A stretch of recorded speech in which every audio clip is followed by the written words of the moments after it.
com vocês. Nós estamos começando hoje o programa 68, né? É o 7º desse ano. Nós vamos falar sobre um assunto muito importante, que é a potabilidade da água. Tá? Meu nome é Aristeu e eu tenho ao meu lado a Ana Luzia Hilzendegger, isso? Isso. Que é microbiologista, né, e é responsável pela Corsan para a parte de gestão ambiental e da qualidade da água. Tá? E do meu lado o doutor médico Roberto Kramer, intensivista e cardiologista. E metido, né? E metido, tá. E nós vamos falar hoje de uma coisa chamada, daqui um pouquinho vai entrar o Rafael Altenhofer também, que tem um problema de atraso, ele está chegando aqui. A questão da potabilidade da água é o segundo momento que a gente está trabalhando. Primeiro, assim, que a gente tem a visão de que quando eu abro a água da torneira, a água que vem ela é perfeita. E que a gente não sabe que existe por trás disso milhares de pessoas, institutos, seja Vigilância, FEPAM, Corsan, que estão cuidando, que tem parâmetros que tem que ser definido. Então a gente não sabe o que é uma água boa. A primeira coisa é reclamar da Corsan, que a gente abre, e existem outros momentos onde nós temos essa condição de, seja na piscina, tomando água mineral, ou tomando água de um outro lugar, então a gente tem uma ideia. A água para nós é uma coisa fundamental, mas na nossa visão assim, a gente não tem a informação necessária para usar, para consumir, vamos dizer assim, nem também para agir preventivamente, para evitar viroses, coisa parecida.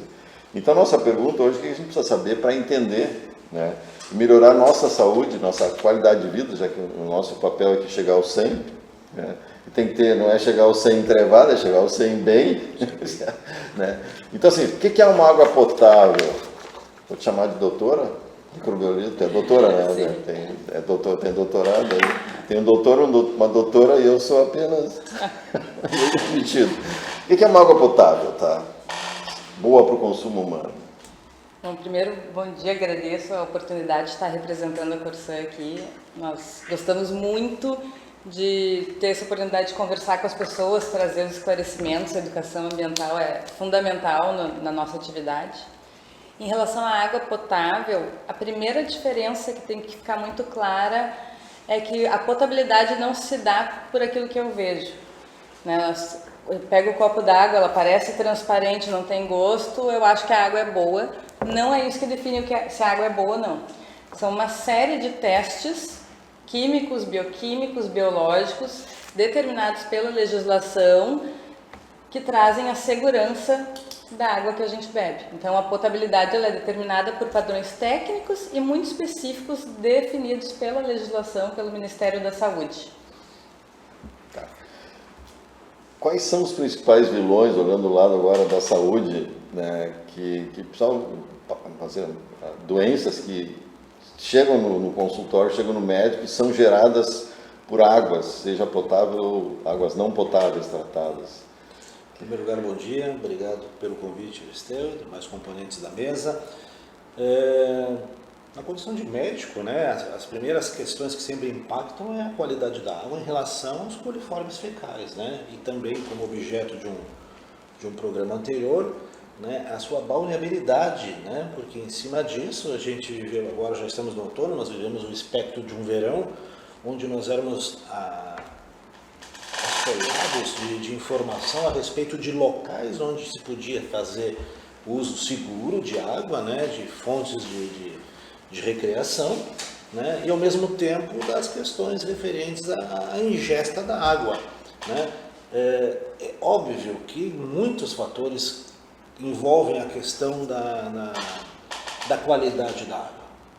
Muito se apega à questão dos coliformes fecais, que é o principal componente para desencadear as gastroenterites, as enterites, disenterias, que são contaminações causadas por micro-organismos, né, que quando em excesso ultrapassam os limites permitidos dentro dos indicadores de sanidade da água, mas que também tem o fator predisponente do indivíduo, que é a sua resposta imunológica, né? Nós, ao natural, nós já temos dentro do nosso tracto digestivo, né, bactérias, né, uma série de micro-organismos que fazem com que haja o balanço da nossa condição da homeostase biológica, né, entre o equilíbrio, né? E esse desequilíbrio é que muitas vezes, quando acontece, desencadeia as doenças. A ideia é justamente a gente trazer em cima disso uma avaliação do nosso tipo de qualidade.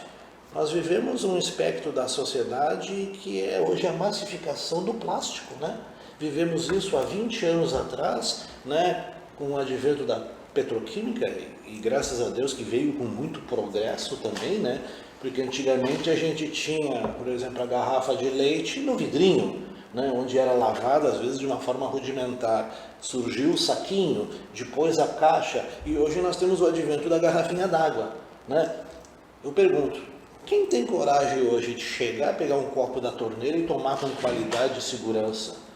E existem diferenças de locais e de ambientação, e eu tenho certeza que a doutora vai nos esclarecer isso, que a água de Porto Alegre do DEMAI é diferente da água de Montenegro. Sim. E isso para nós é importante. O nível de segurança, eu aqui sou um representante, entre aspas, de saúde pública, né?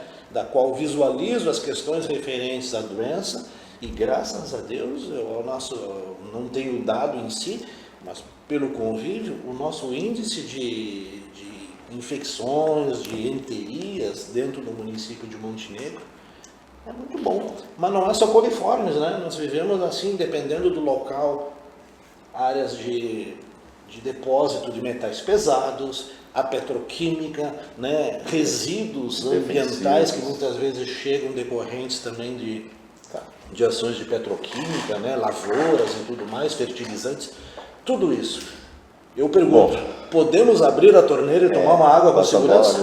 Fez um belo explanado assim, né? Falou até da garrafinha plástica. Vamos começar devagar, assim. Tu falou que existem vários institutos que fazem controle, mas depois tu me disseste no bastidor também que a Corsan também faz vários testes para garantir não só agentes biológicos, coliformes fecais, mas também todos os tipos. Pode falar um pouco mais disso aí para nós e como é que a gente pode, como população, ficar sabendo quais são os resultados da água que eu estou bebendo? Claro, a Corsan ela tem 2 laboratórios centralizados. Existem, claro, pequenos laboratórios para fazer análises diárias, análises mais corriqueiras em todas as estações, ou quase todas as estações de tratamento, tanto de água quanto de esgoto. Agora, existem também os laboratórios centrais, que são estruturas mais especializadas, que têm um grande número de especialistas. Esses laboratórios, o de esgoto fica centralizado em Canoas, o de água fica centralizado em Porto Alegre. Eles coordenam todas as coletas.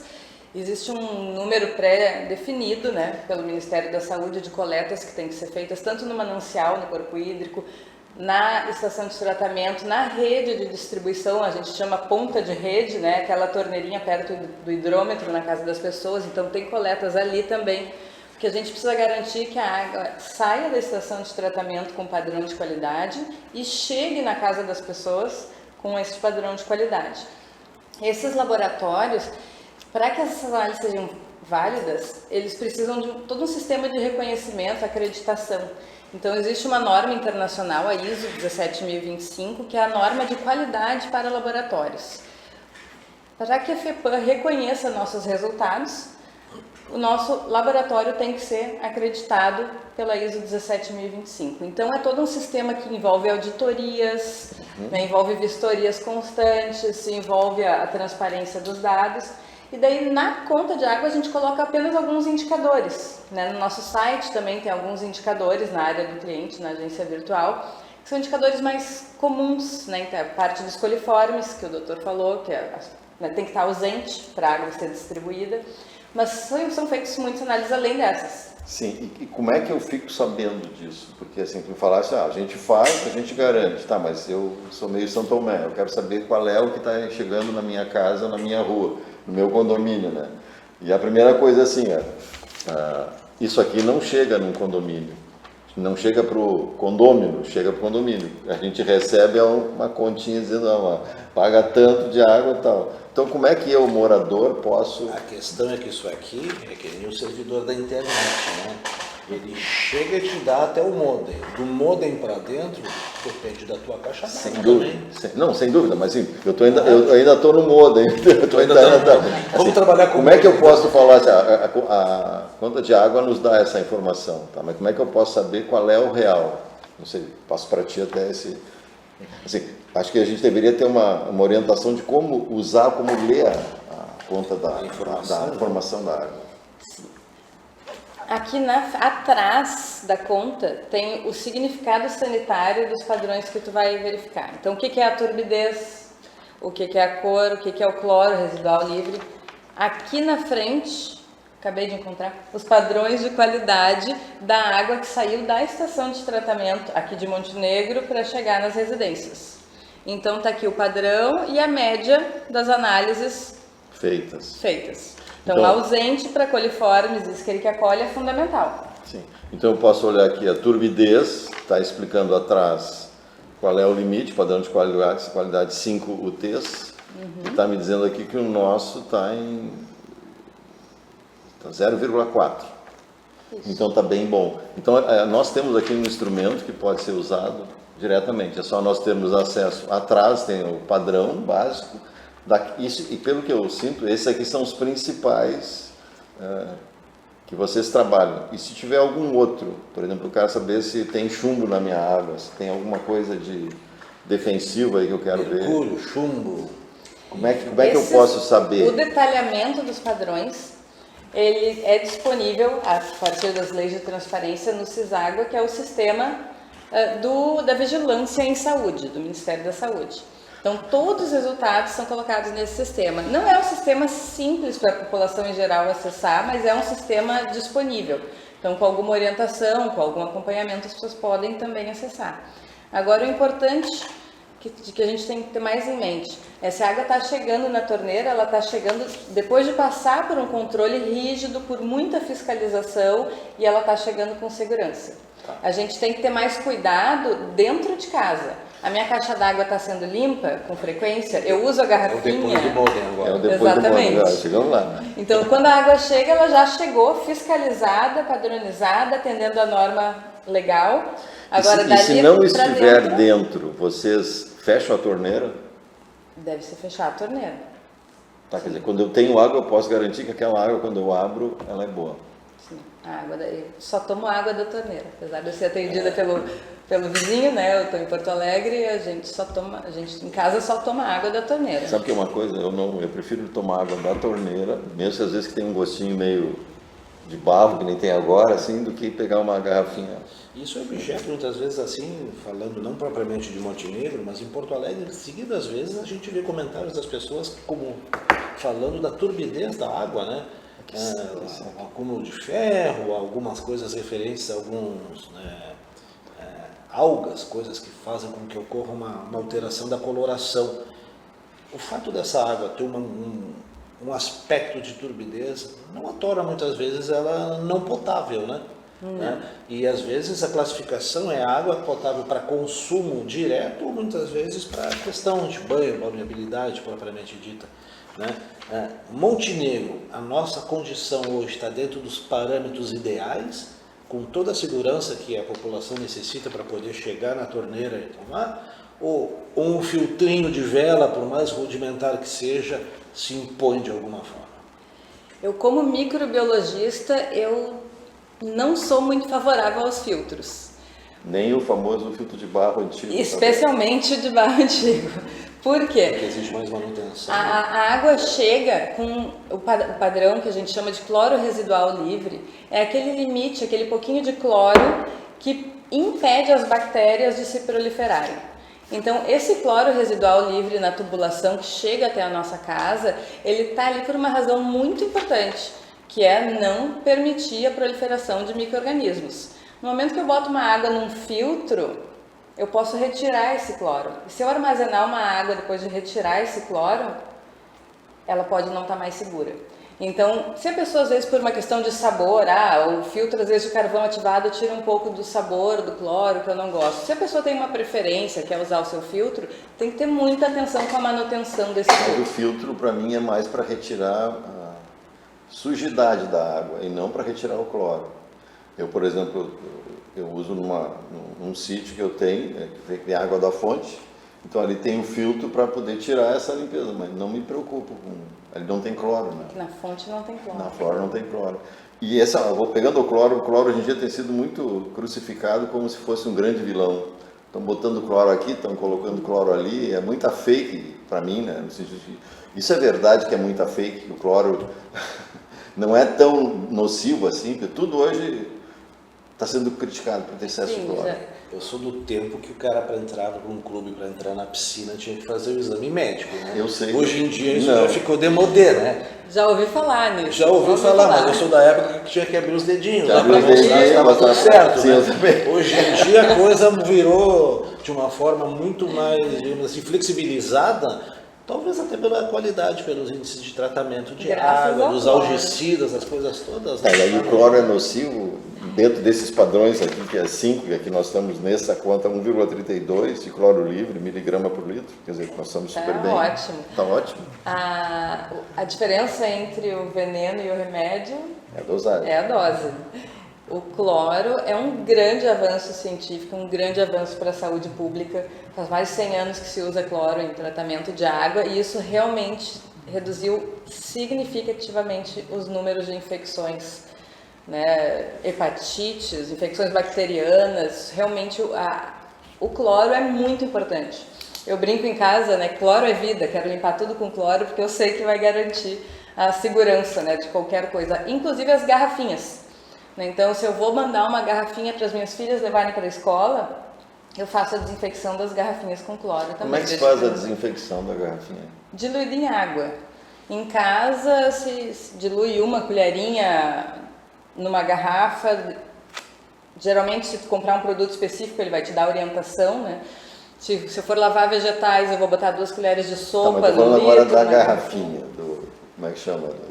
Eu coloco uma tampinha de cloro, encho a garrafinha de água, deixo ali 10 a 20 minutos agindo e depois enxágua em abundância para não ficar nenhum resíduo de cloro. E garrafinhas de reutilização. De quanto, Sim, as de reutilização. Quanto tempo? Todos os dias seria o ideal. Mas todos os dias na corrida não dá. Na corrida às vezes não dá. Sempre é importante observar. A boca da garrafa a gente esfrega, né? A limpeza física é importante, o sabão, né? Esponja ali. Eu indicaria, como mãe, todos os dias lavar com esponja, água e sabão e uma vez por semana, pelo menos, fazer uma desinfecção com um pouquinho de cloro. Show de bola. Isso é um alerta para todo mundo que usa a famosa garrafinha, né? Hoje em dia o pessoal, eu tenho que consumir 2 litros, ele coloca 2 litros. No dia seguinte ele tem 2 litros e a garrafa não se renova. E a boca, às vezes eu estou aqui, eu passo a minha para o Roberto passa para a Ana e aquela garrafa vira uma bomba de chimarrão. Né? Especialmente crianças, né? As crianças na escola, elas não têm essa questão, noção. Elas trocam, dividem, derrubam no chão, juntam, botam na boca. Então é bem importante esse cuidado também. E essa contaminação cruzada que a gente tem agora entrando mais dentro que é a questão ligada à nossa caixa d'água, basicamente, né? Que a gente não tem esse cuidado.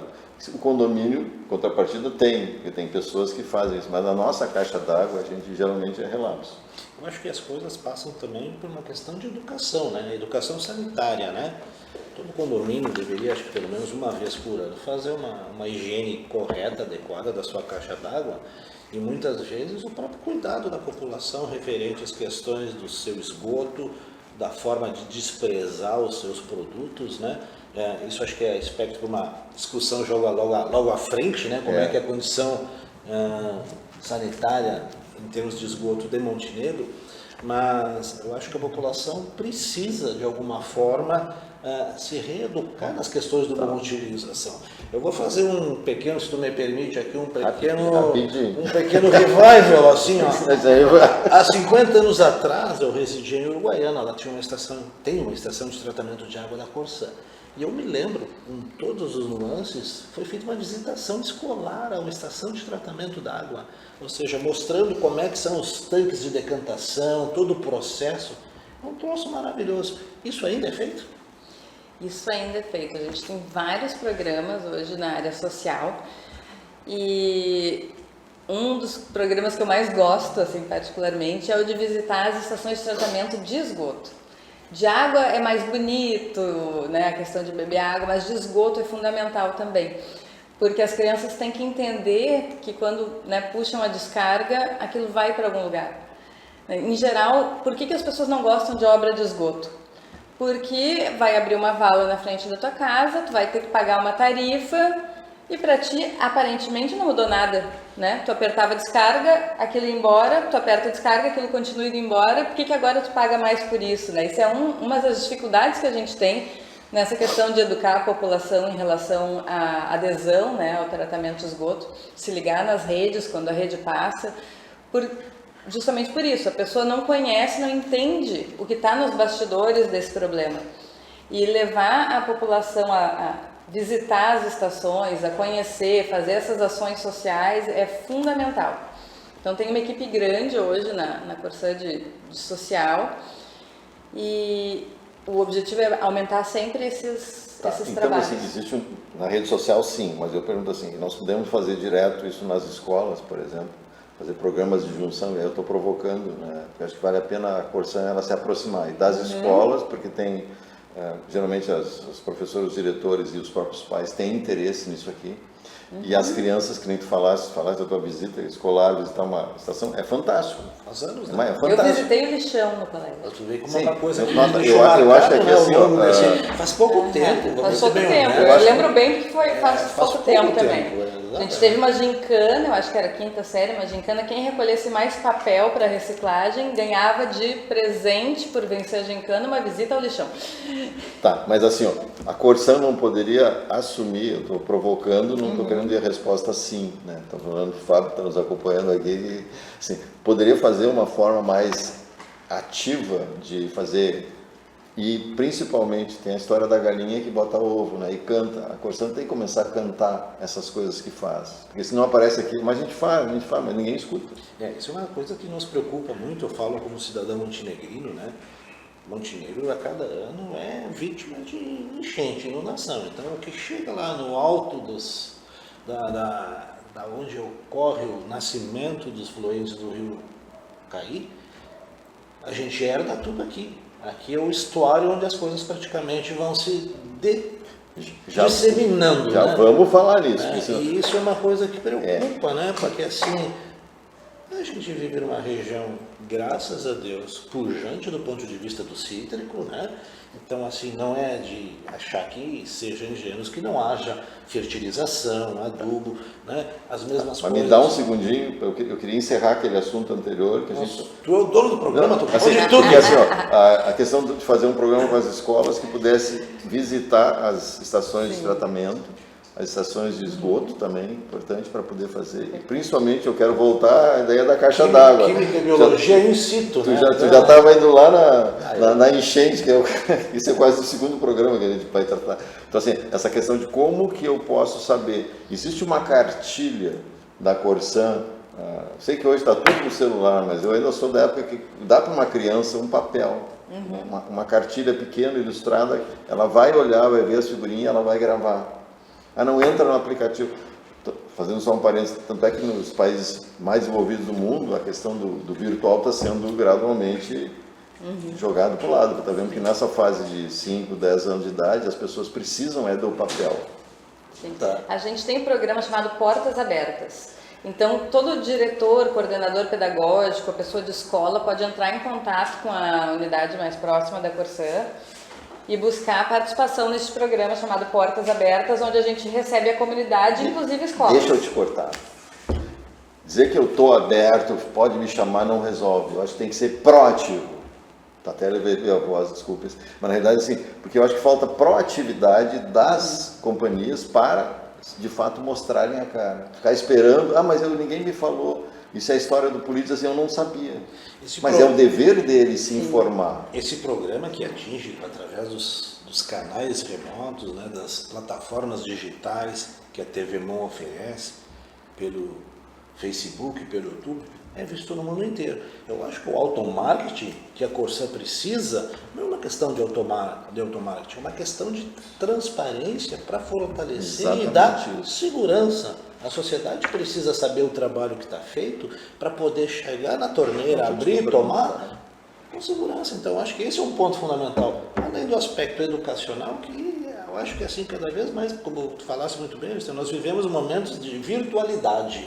Né? Acho que cada vez a gente está perdendo professores de química, professores de biologia, porque não está conseguindo se atingir um nível de motivação que às vezes esse momento, como eu trouxe aqui num revival de 50 anos atrás, marcou minha vida, foi importante. Né? E eu acho que isso é uma coisa que de repente deveria ter um canal um pouco mais direto, assertivo, de promover, de abrir esse canal justamente para que a sociedade, as escolas de Montenegro, as entidades pudessem visitar e conhecer o trabalho. Pegando o gancho do Roberto, tem uma coisa chamada que a gente não precisa fazer um programa gaúcho. A gente pode começar, pensa grande, mas começa pequeno.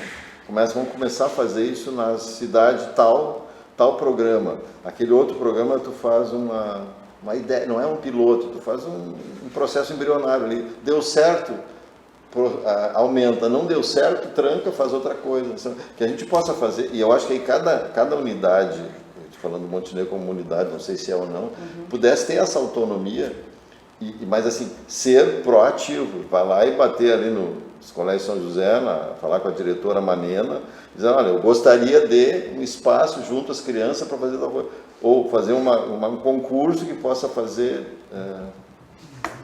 Eu tenho um amigo, que o Flávio Fleires, que ele fez um projeto de ensino, ele é compositor, e ele fez uma pequena cartilha, que já faz, acho que 5, 10 anos, que está parada, porque precisa de verba, não sei o que, para poder fazer um trabalho educacional para a criança, falando da água, dos cuidados da água, não sei o que. Então tem muita gente aí que tem ideias e que a gente poderia aproveitar.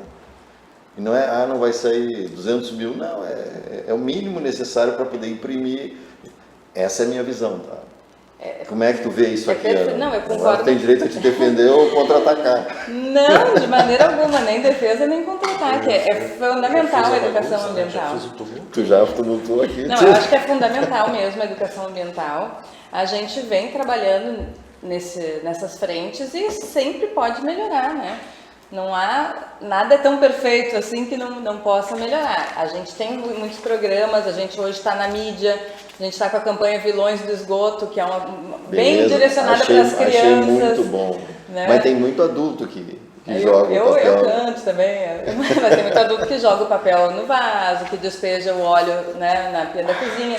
Mas enfim, a gente tem esses programas e com certeza tem que ampliar cada vez mais, porque isso é fundamental. Porque além do cloro que vai para a água e que trata o rio também recebe o sofá velho, né? Recebe. Também recebe a lata de graxa, existem as coisas. Lata de tinta. Tudo. É uma loucura. Feijão que queimou, bota no ralo. E é responsabilidade de todos nós, é responsabilidade sim da concessionária, compartilhada com a população, com o poder público, com os meios, né, de comunicação, é uma responsabilidade de todos nós trabalharmos na educação ambiental. Né? Já dizem os especialistas que fazem as previsões, né, que o futuro do planeta, o mais rico, não é quem vai ter mais petróleo, é quem tem melhor água potável, né? Bom, nós estamos faltando alguns minutinhos para encerrar. Doutora Ana, eu queria, assim, tuas palavras de encerrar desse bloco, que foi mais o cuidado nosso, da pessoa com a água. Que recomendações tu daria para quem está nos assistindo? Em primeiro lugar, a água que chega na torneira é uma água segura, é uma água boa, a gente pode consumir ela com tranquilidade, e da torneira para dentro a gente precisa ter cuidados extras. Cuidem da caixa d'água, cuidem das suas garrafinhas, cuidem do que sai no ralo, né? Cuidem do seu lixo, isso tudo ajuda na qualidade dos mananciais e da água que a gente vai tratar para distribuir. Doutor Kramer. Não, acho fantástico, né? E fico feliz em ouvir as manifestações da doutora, né? Porque o nosso objetivo aqui, como um ente de saúde, é passar tranquilidade, ao mesmo tempo também ser provocador de alertas, né? Em função da responsabilidade ética e profissional que nos impõe. Então, acho que é valorável demais esse processo todo que se tem, né? E a ideia é exatamente, é da tranquilidade, é da transparência, é da segurança biológica para o consumo, né? Mas cada um fazendo a sua parte, como bem colocado aí, né? A gente precisa cuidar da nossa cozinha, do nosso banheiro, para depois cuidar do mundo exterior. Parte pelo compromisso de cada um, né? E eu encerraria o programa mostrando a nossa conta de consumo, que acho que todo condomínio deveria disponibilizar os condôminos. Aqui tem os parâmetros e aqui tem os valores medidos na frente. Você quer saber tomando pouca água, teve irmão, tá muito boa essa conta aí. Vou trocar. Tomando pouca água. Muito obrigado, até a próxima. Obrigado a Ana, obrigado ao Obrigada. Dr. Roberto.